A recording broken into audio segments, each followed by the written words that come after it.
Bonjour, Emmanuel Boudier. Nous allons parler de l'impact des écrans sur la santé et notamment sur le sommeil. Vous n'êtes peut-être pas sans savoir que la production de mélatonine, qui est l'hormone du sommeil, de l'endormissement, elle est perturbée par la lumière que produisent la télé ou les écrans. Et ça, donc, comme je vous disais, elle va retarder l'endormissement.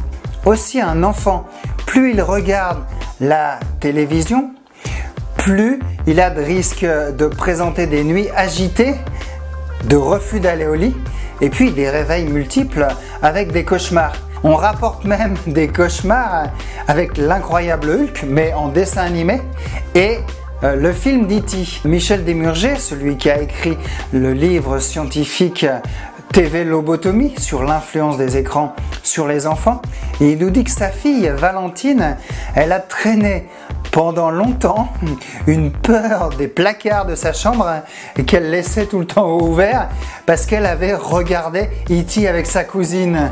Combien vous pensez qu'un ado envoie de SMS par mois? Quand j'ai posé cette question à ma compagne, elle m'a répondu 1000. Je lui ai répondu qu'elle ne vivait pas dans le même siècle que moi. Un ado envoie en moyenne de 3000 à 4000 SMS par mois, dont une partie est envoyée durant les cours. Je vous laisse deviner l'effet négatif sur sa concentration en classe. Les enfants ont tendance à veiller tard avec leur portable.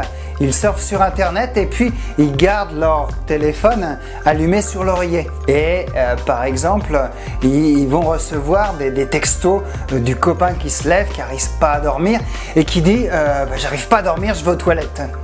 Ouais. Seulement ça coupe leur sommeil. Ils étaient tranquillement en train de dormir, ils reçoivent ce message, ça coupe leur sommeil et ils ont du mal à se rendormir. Parlons maintenant du système cardiovasculaire. Vous allez me dire, c'est des enfants, à cet âge-là, ils vont pas avoir des problèmes cardiaques. Une étude a montré que les enfants qui regardent beaucoup la télé, ils vont appauvrir leur système cardiovasculaire et notamment le diamètre de leur artère. Et ça va favoriser les pathologies cardiaques à l'âge adulte. Les écrans vont avoir une influence sur les troubles du comportement alimentaire.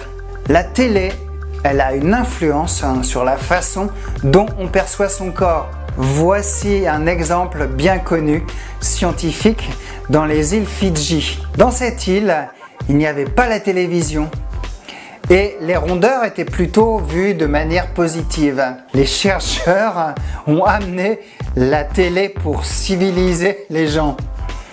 Ils ont constaté que l'année avant l'arrivée de la télévision, il n'y avait aucun ado au régime et par conséquent, il n'y avait aucun trouble du comportement alimentaire de type anorexie et boulimie. 3 ans après l'apparition de la télé, ils ont trouvé que 70% des ados avaient des troubles du comportement alimentaire et parmi eux, 11% se faisaient vomir pour contrôler leur poids. Leur image corporelle avait changé. Dans les autres îles, évidemment, sans la télé, il y avait toujours 0% de troubles du comportement alimentaire. La télé va avoir une influence sur l'obésité. Le risque d'obésité augmente car les enfants, évidemment, devant la télé, ils bougent moins. La pub, elle influence la consommation de boissons sucrées et de nourriture grasse. On voit souvent dans les films les enfants qui se consolent en « Allez, viens, on va se manger une pizza, on va manger une boisson sucrée ». Leur cerveau, il voit bien le message. C'est bien de manger plus et en plus, ça fait du bien. Parlons de l'influence de la pub. Le fait de voir de la pub à la télé va inciter à demander à leurs parents d'acheter le produit vu à la télé. Et ça, c'est ce qu'on appelle le nag factor en anglais. Nag, ça veut dire harceler. Le fait qu'un enfant harcèle ses enfants pour acheter quelque chose. Le harcèlement a un effet sur les achats et ça, les marketeurs, ils le savent très bien. Un des effets délétères des écrans, c'est le tabagisme. La publicité pour le tabac est normalement interdite. Mais l'industrie du tabac, elle a un problème. C'est qu'elle perd du monde chaque année. à cause du cancer ou autre. Elle doit sans cesse renouveler sa clientèle. Et elle doit convertir les jeunes avant qu'il ne soit trop tard. Et ça, statistiquement, avant 21 ans. Après, ils ne seront probablement pas fumeurs, bon, sauf exception évidemment.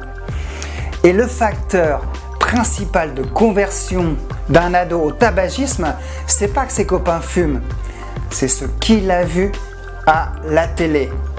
D'accord que ses copains fument, ça influence, mais le facteur le plus important, c'est les fumeurs qu'il va voir à la télé. Et à la télé, on voit souvent une représentation positive du fumeur. Ce sont d'abord les héros, les principaux personnages, et on voit jamais qu'ils ont les dents jaunes, ils chopent jamais de cancer, et ça leur permet d'être plus virils, et pour les hommes, de draguer. La consommation se fait par imprégnation. Ce message, il est répété des milliers de fois, surtout chez les gros consommateurs de télé. Le cerveau, c'est une belle machine, mais complètement idiote. Il finit par assimiler de manière inconsciente que fumer, c'est cool. Et ça, malgré le discours des parents. Une autre étude nous prouve que 50% des ados ont essayé la cigarette car ils ont été exposés à des scènes tabagiques. Et 33% des fumeurs chroniques le sont car ils ont été exposés à des scènes de fumeurs. Cette troisième vidéo sur l'influence des écrans sur vos enfants se termine. Si vous l'avez aimée et si vous pensez qu'elle peut aider certains parents, cliquez sur j'aime et partagez-la. Vous pouvez aussi vous abonner sur l'icône qui apparaît là à ma chaîne YouTube. Je vous dis au revoir pour une 4e vidéo où nous parlerons de l'influence de la télé et de la violence. Je vous dis à bientôt pour la prochaine vidéo.